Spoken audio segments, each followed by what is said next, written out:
Hello everyone, welcome to my channel. I hope you all are doing well.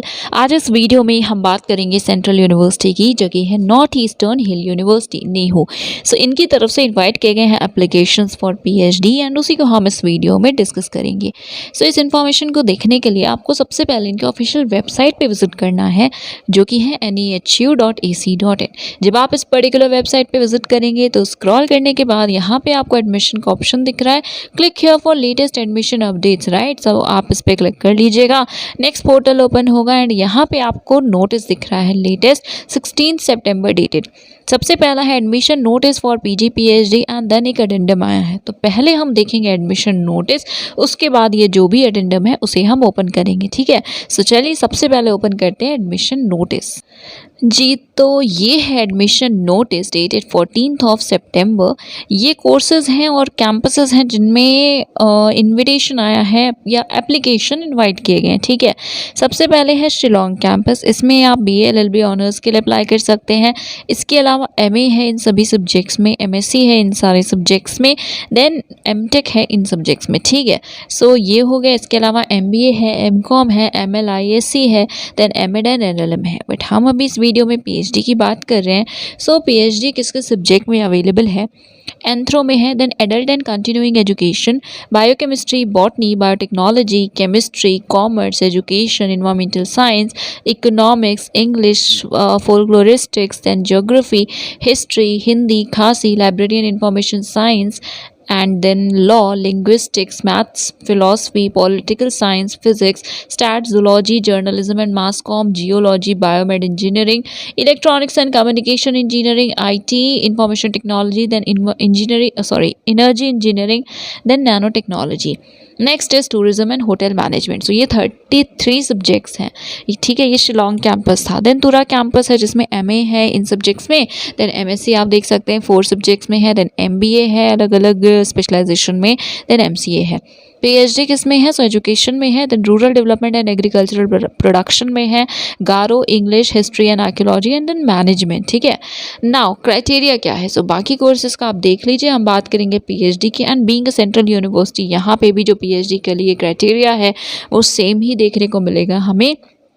सो यहाँ पे wait, तो अभी तक इन्हीं कोर्सेज का है। इसमें अप्लाई कैसे करना है ये भी लिखा हुआ है, राइट, अलग अलग कोर्सेज के लिए। सो ये भी इन्हीं कोर्सेज के लिए है, ठीक है। देन यहाँ पे आप देख सकते हैं पीएचडी का ऑप्शन है। सो 500 एंड 250 रुपीज़ है। जनरल एंड रिजर्व के लिए है 500 rupee and SC ST category के लिए है 250 रुपी, इन कोर्सेज के साथ पीएचडी के लिए भी, ठीक है। यहाँ पे लिंक दिया हुआ है, बेसिकली वेबसाइट का ये। सो इस पर आप विजिट करके अप्लाई करेंगे, ऑनलाइन पेमेंट करना है। हेल्प डेस्क की बात की गई है। सो ये टेलीफोन नंबर्स हैं, आप इन पर कॉन्टैक्ट कर सकते हैं या फिर इस ईमेल आईडी पे मेल कर सकते हैं अगर आपको किसी भी तरह का कोई भी असिस्टेंस चाहिए, ठीक है। नेक्स्ट है लास्ट डेट। सो पीएचडी के एंड मास्टर्स डिग्री के लिए जो लास्ट डेट है वो है 10 अक्टूबर, राइट। बीए एलएलबी के लिए इट इज़ 30 सितंबर। देन एप्लीकेशन रिसीव होगी अगर लास्ट डेट के बाद तो एंटरटेन नहीं की जाएगी। उसके अलावा जो एप्लीकेशन है 10 अक्टूबर को 11:59 PM, ठीक है, 12 बजे से पहले तक आप अप्लाई कर सकते हैं बेसिकली। सो ये नोटिफिकेशन एंड स्पेसिफिकली पीएचडी के लिए क्राइटेरिया यहाँ नहीं मेंशन है, तो मैं चेक करती हूँ अगर रूल्स या रेगुलेशंस अवेलेबल है तो हम देखेंगे, अदरवाइज सेम क्राइटेरिया है 55% वाला, राइट। बट एक बार देख लेते हैं। सो नेक्स्ट हम पहले एडेंडम देखते हैं।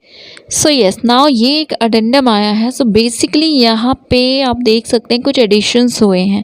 ये जो मेंशन डिपार्टमेंट्स हैं उनमें भी पीएचडी अवेलेबल है। So computer application, agri business management and food technology and इसके अलावा हॉर्टिकल्चर, ठीक है। इन 3 सब्जेक्ट्स में भी पीएचडी अवेलेबल है। एप्लीकेशन के लिए सेम इन्फॉर्मेशन, 500 एप्लीकेशन फ़ी है एंड एससी एसटी के लिए 250 है। हेल्प डेस्क की डिटेल्स हैं, then last date is 10 October 2022, right. So अब हम देखते हैं नेक्स्ट इन्फॉर्मेशन। सो नाउ अब आप प्रोस्पेक्टस कहाँ से देख सकते हैं? Sir I am not sure कि नया कुछ अवेलेबल होगा या नहीं, बट अगर होता है तो आप देख लीजिएगा। बट आई थिंक यही प्रोस्पेक्टस है जो हमें फॉलो करना होगा। सो जब आप यहाँ पे क्लिक करके इस पोर्टल पे विजिट करेंगे तो यहाँ पे कुछ ऑप्शंस हैं, राइट। इसमें प्रोस्पेक्टस है 2022-2023 सेशन के लिए, ठीक है। तो चलिए अब हम पहले इस प्रोस्पेक्टस को ओपन करते हैं एंड इसमें हमें क्राइटेरिया देखने को मिल जाएगा। सो यस, ये है प्रोस्पेक्टस एंड इसमें आप देख सकते हैं सारी इन्फॉर्मेशन है, general courses, then professional courses से related. Okay, so PhD programme यहाँ भी है, ठीक है। तो हम देख लेते हैं, यहाँ पे ओवरव्यू है। अगर आप अप्लाई कर रहे हैं तो आप ओवरव्यू देख लीजिएगा, जो अलग अलग कैंपस है उनमें से किसका एड्रेस क्या है वो देख लीजिएगा, क्या क्या कोर्सेज ऑफर किए गए हैं। सो ये तो हमने ऑलरेडी देख लिया है। देन एलिजिबिलिटी क्राइटेरिया से रिलेटेड है, बट ये जनरल मास्टर्स कोर्सेज के लिए है। उसके बाद यहाँ पे आपको देखने को मिलेगा कि सिलेक्शन प्रोसेस क्या होता है, राइट। सो ये CUET बेसिकली ये मास्टर्स के लिए था, नाउ पीएचडी प्रोग्राम। तो जैसा मैंने बोला 55% मार्क्स के साथ या इक्विवेलेंट ग्रेड बी के साथ मास्टर्स डिग्री है तो आप एलिजिबल हैं अप्लाई करने के लिए। मेन सब्जेक्ट या अगर एलाइड सब्जेक्ट में भी है डिग्री तो आप एलिजिबल होंगे। 5% का रिलैक्सेशन है SC ST OBC NCL and differently abled के लिए, एंड ऑल्सो उनके लिए जिन्होंने मास्टर्स डिग्री 19 सितंबर 1991 या उससे पहले ली है, ठीक है। देन रिजर्वेशन पॉलिसी जो भी गवर्नमेंट ऑफ इंडिया की है वही फॉलो होगी। देन यहाँ प्रोफेशनल कोर्सेज से रिलेटेड इन्फॉर्मेशन है तो आप इसको देख सकते हैं बहुत अच्छे से। इसके बाद यहाँ पे एक बार और पीएचडी की इन्फॉर्मेशन क्योंकि प्रोवाइड की गई है तो हम देख लेते हैं नाउ। देखिए यहाँ पे आप देख सकते हैं specific I can say criteria दिया हुआ है। जैसे बायोमेड में अगर आप अप्लाई कर रहे हैं तो ME MTech होना चाहिए इनमें से किसी सब्जेक्ट में, या MSc होना चाहिए इनमें से किसी सब्जेक्ट में, या MTech क्या हो, ठीक है। अलग अलग यहाँ पे लिखा हुआ है subject, okay. UGC recognised university से एलिजिबिलिटी क्राइटेरिया जो वही है 55%, उसके अलावा डिफरेंट भी है।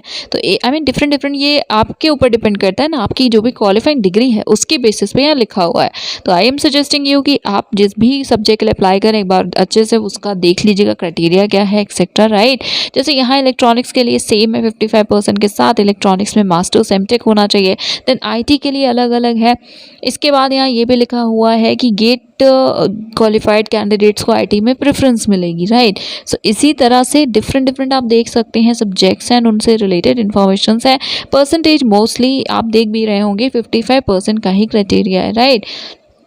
देन बाकी कोर्सेज हैं उससे रिलेटेड इन्फॉर्मेशन भी गिवन है।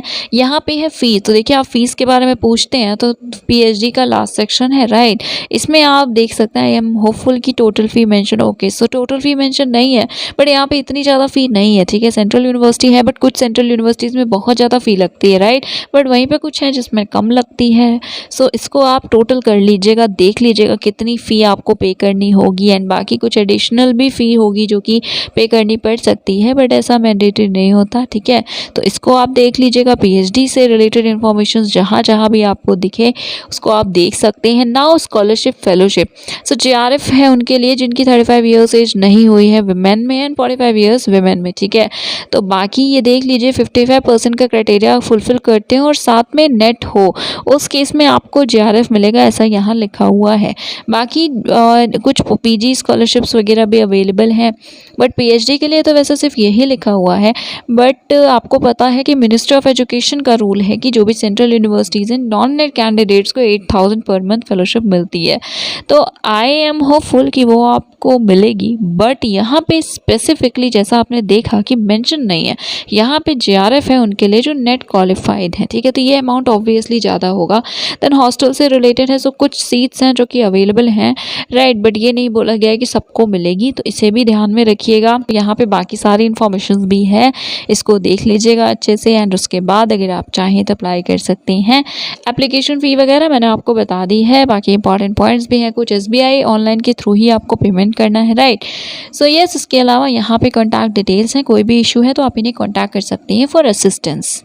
Now last but certainly not the least thing, apply online का ऑप्शन दिख रहा है आपको, इसी पे आपको क्लिक करना होगा। इसके बाद ये पोर्टल ओपन हो जाएगा एंड यहाँ से आप कर सकेंगे अप्लाई। रजिस्टर कैसे करना है, सो रजिस्टर नाउ पे क्लिक करके आप रजिस्ट्रेशन प्रोसेस स्टार्ट कर सकते हैं। एंड बाकी कोई भी इशू हो तो पेमेंट करने से पहले क्लैरिफाई कर लिया करिए, उसके बाद ही अप्लाई किया करिए। So that is it for today. Thank you so much for watching this video.